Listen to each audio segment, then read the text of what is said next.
Honourable member for Saanich Gulf Islands. Thank you, Mr. Speaker. And I'm very pleased to have the opportunity to address Bill C-30, the Act to implement the Comprehensive Economic Trade Agreement between the European Union and Canada. It's my intention to focus on the investor-state provisions within the CETA. I do want, for the record, to say the Green Party shares the concerns of many that this will drive up pharmaceutical drug prices for Canadians. We really do need pharmacare, and we don't need to give pharmaceutical companies more advantages than they now have in terms of patent protection. We do need to protect the rights of municipal governments to put out for local bids of tender and not to take away their ability to have local procurement. There are impacts on various economic sectors in Canada, including the dairy industry, that need to be better examined. But I want to focus on why this agreement remains so controversial that it is not yet a done deal in Europe. I think Canadians have been somewhat bamboozled on this point. Certainly, the Conservatives have made the case that all the Liberals had to do was open up a gift package and it was all ready to go. That's clearly not the case. And why is the Comprehensive Economic Trade Agreement in the EU so very controversial to this day? And that's because this is the first time and the first proposed agreement where the European Union will be accepting an investor-state clause. That is why it remains controversial. That's why it is still to be ruled on by the European Court of Justice. The provision within CETA that many European parliamentarians think is not legal is the investor-state provision, and that's why the European Court on Justice is going to be ruling on it. And if they rule that it's beyond the scope of the jurisdiction of the European Union to take away rights of states and give foreign corporations superior rights, well, that will rather blow a hole through CETA. The same thing is true that if this trade agreement, now it has to go to the whole European Parliament for a vote sometime between December and February. If it clears the European Parliament, it then goes to the various parliaments of 28, well, there's 38 national and regional governments that will still have to vote on this, a process that could take 2 to 5 years. So my first point is, why the rush to put through Bill C-30? Why are we not having proper consultations across Canada, proper and lengthy efforts to hear witnesses, as the government of the day has done under the TPP? This is being rushed for a deal that doesn't yet exist on the European side.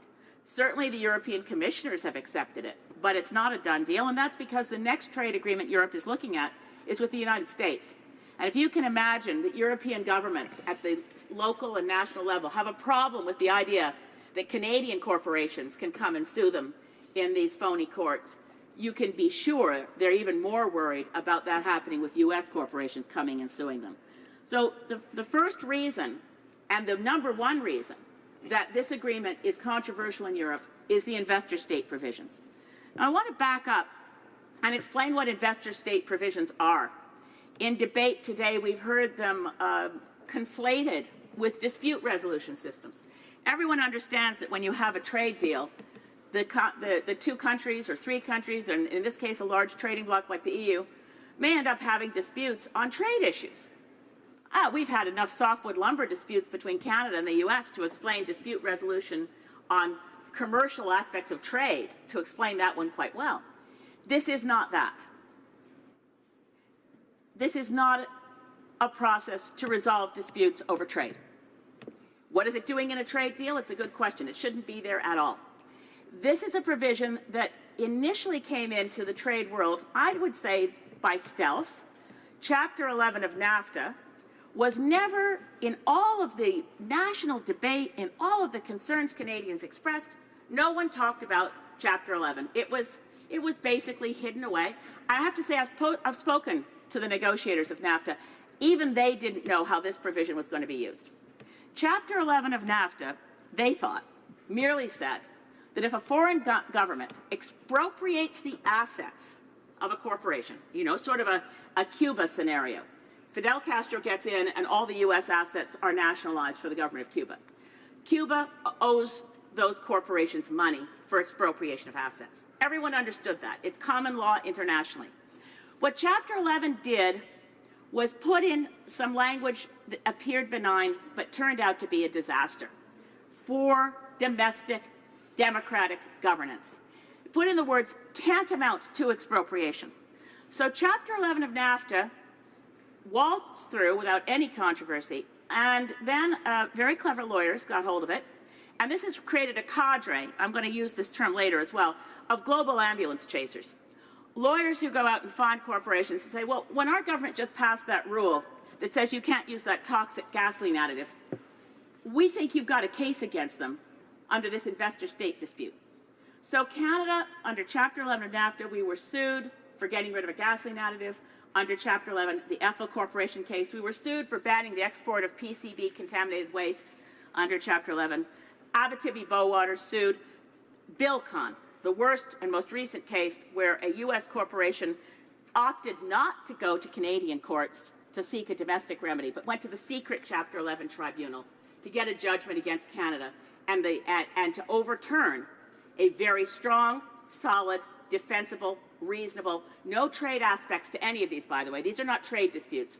These are saying, as a foreign corporation, a domestic decision by democratic governance has cost us money and cost us our expectation of profits, so we're bringing this case. Chapter 11 of NAFTA gave rise to a proliferation of bilateral investment treaties.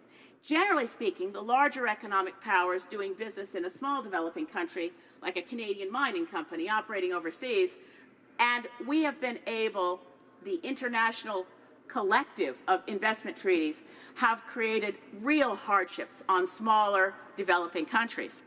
But the pattern is clear, and the pattern was put forward and documented by a European think tank that put together a review called Profiting from Injustice, that there's a pattern. The bigger economic power is going to win.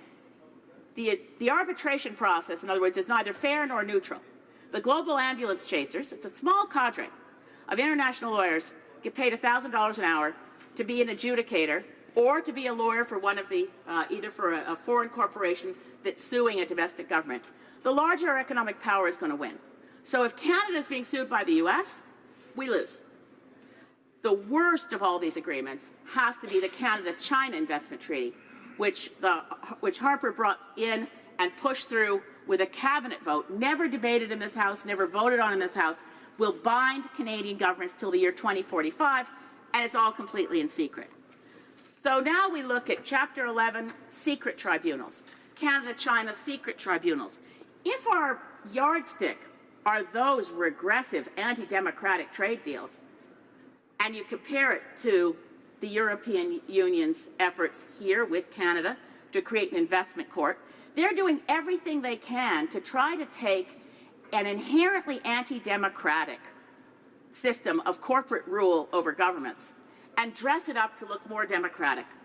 But they haven't done the job. It is still an anti-democratic notion at its essence that foreign corporations have the right to sue governments for decisions that have been made with no trade motivation whatsoever, but to protect health, safety, environment within a country.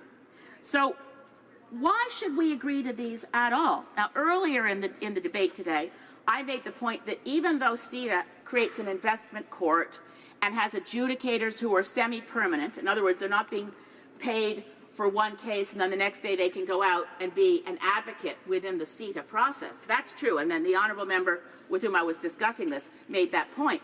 I wasn't able to come back and explain, but they can be both a judge in the investment court in the EU and a global ambulance chasing lawyer on a NAFTA case or on a Canada-China investment treaty case. They can be working, they can actually be in the pocket of someone who's hired them, because there's corrupt lawyers who work for people like Bilcon. They can be in the pocket of a company like that and then sit as an adjudicator at the investment court between the EU and Canada without having to disclose that they've already been working.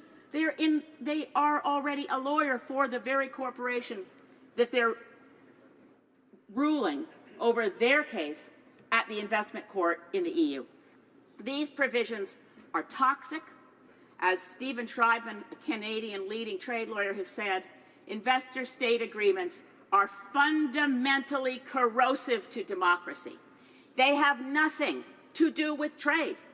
And if Canada wants to get this deal approved in Europe, And if you want the support of the Green Party in this place, you have to take the investor state provisions out. Thank you.